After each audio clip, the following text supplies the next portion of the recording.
Kristus, Tuhan kami yang selalu kalian olok-olok itu beberapa kali, itu sangat mengasihi kamu. Dia nggak mau jiwa kamu binasa. Dia nggak mau roh kamu binasa. Maka dia menyuruh kami orang Kristen untuk menginjili kamu, agar kamu diselamatkan di dalam kasih-Nya. Bukan dicuci di neraka dulu.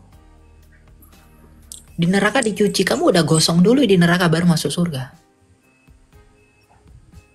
Konsep apa itu?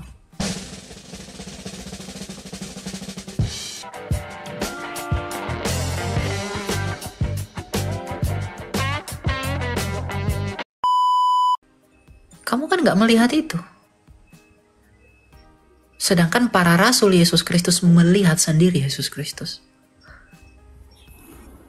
Kamu melihat gak janji itu? Yang kamu dikatanya dicuci bla bla bla. Ada gak saksi dari pewahyuan itu? Kalau gak ada saksi, bagaimana mungkin kamu percaya? Kalau saya bilang, saya punya Ferrari, tapi saya gak punya bukti bahwa saya punya Ferrari. Percaya gak kamu sama saya?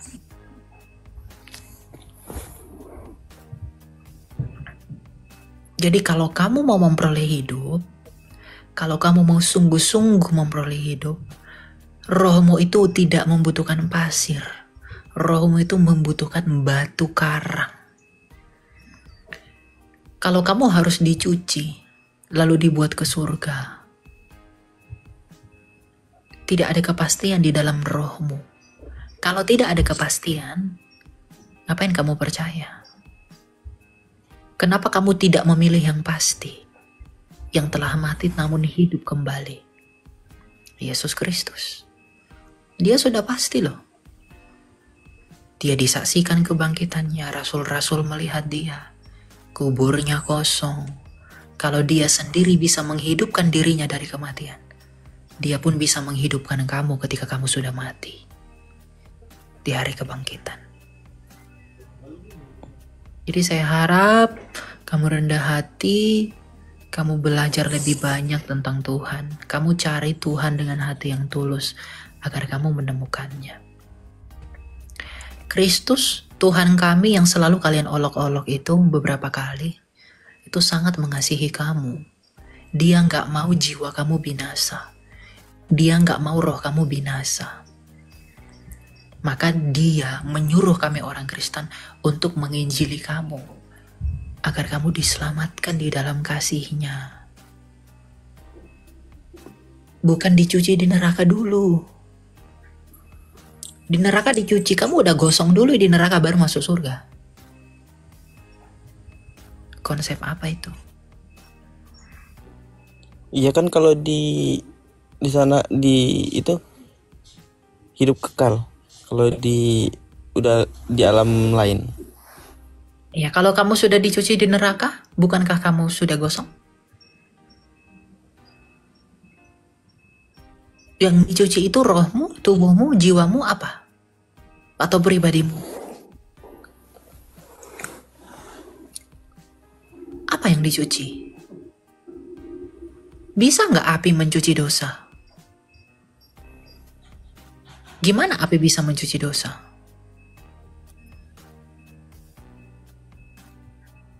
Upah dosa adalah maut. Maka maut harus dibayar dengan maut. Yesus Kristus telah membayar maut dengan mati.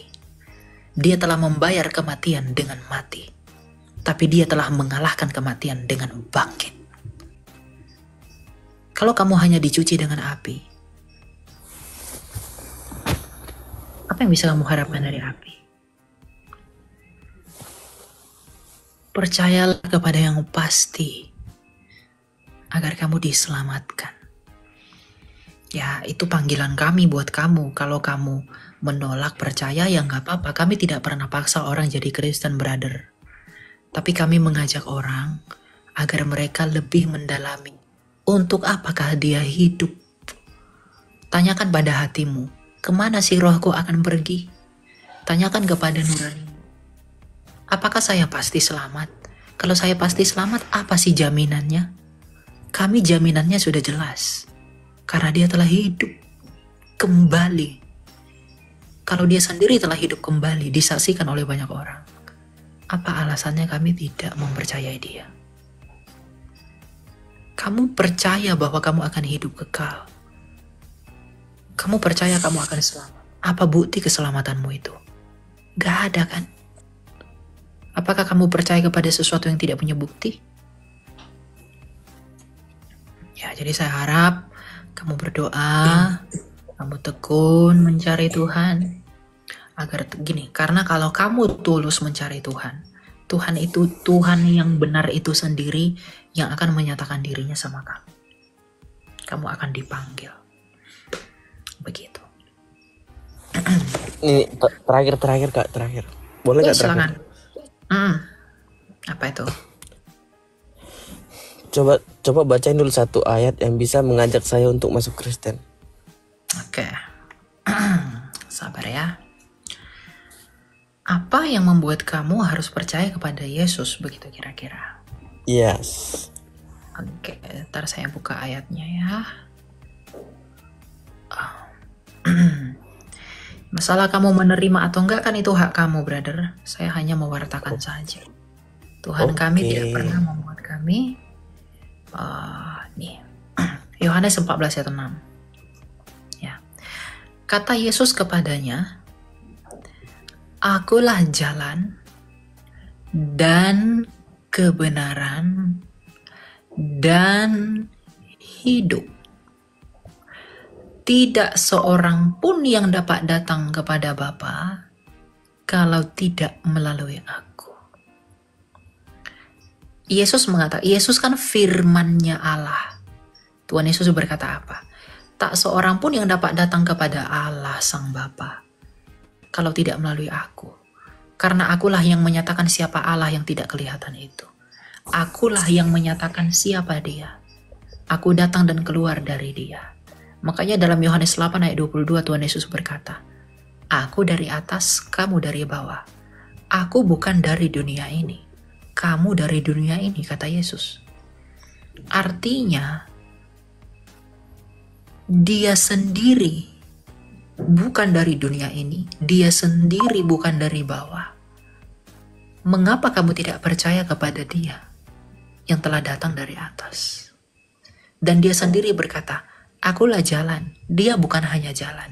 Dan kebenaran. Dia kebenaran itu sendiri. Dan hidup. Sekarang saya tanya sama kamu, tujuan kamu itu apa? Memperoleh hidup?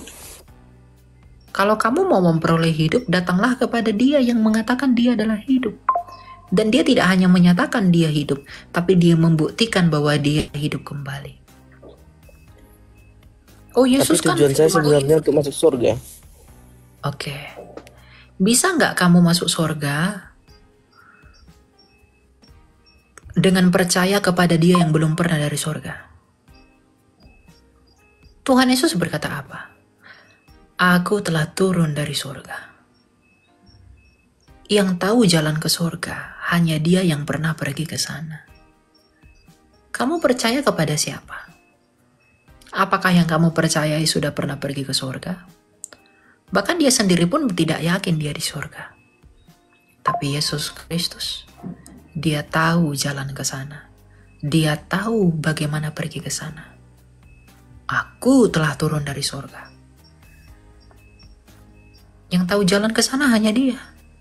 Ada nggak nabi yang mengatakan, oh Yesus kan hanya nabi. Nabi mana yang mengatakan aku telah turun dari surga?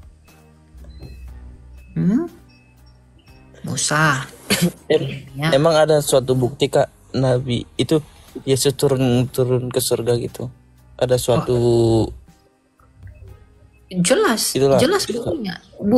Bukti bahwa dia naik ke surga itu ada. Dia dilihat oleh para rasul. Naskah-naskah kuno mencatat itu. Gak mungkin dia bisa naik ke atas sana kalau dia tidak pernah turun dari sana. Dan buktinya dia hidup kembali loh. Mana ada manusia yang hidup kembali selain dia.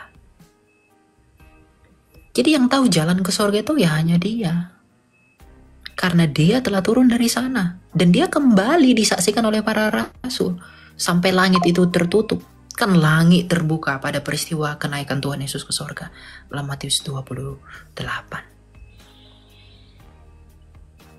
Jadi di dalam logika saya, kalau saya mau percaya dan kalau saya mau mendatangkan sorga, kalau saya mau memperoleh sorga, saya datangnya kepada Dia yang telah datang dan turun dari sorga. Adam turun dari sorga, kembali nggak dia ke sorga? Enggak, tetap mati kan di bumi, membusuk kan? Yesus telah turun dari sorga, hidup dan tidak membusuk, lalu kembali ke tempat asalnya. Karena dialah hidup itu, dialah yang memiliki hidup, sang hidup. Masalah gimana memahami Tritunggal apa segala macam dan lain-lain itu urusan lain. Karena apa? Itu bisa dijelaskan. Saya udah jelaskan banyak di video saya. Kalau kamu mau, kamu bisa tonton itu semua. Pelan-pelan belajar. Atau kamu boleh tanya-tanya kepada saya. Karena iman itu proses. Gak bisa dipaksa. Gak ada keuntungan bagi kamu jadi Kristen. Tapi karena kasih kami, roh yang ada di dalam kami, yaitu Roh Kudus, itu menuntun kami untuk menginjili kalian. Kamu gak tahu.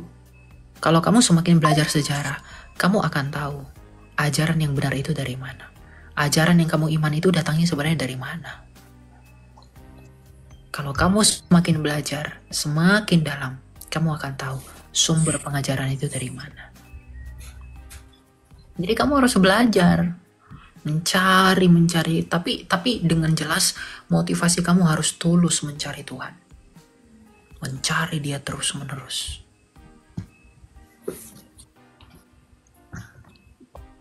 Gitu. Dan Tuhan Yesus tuh bukan orang yang tidak bermoral.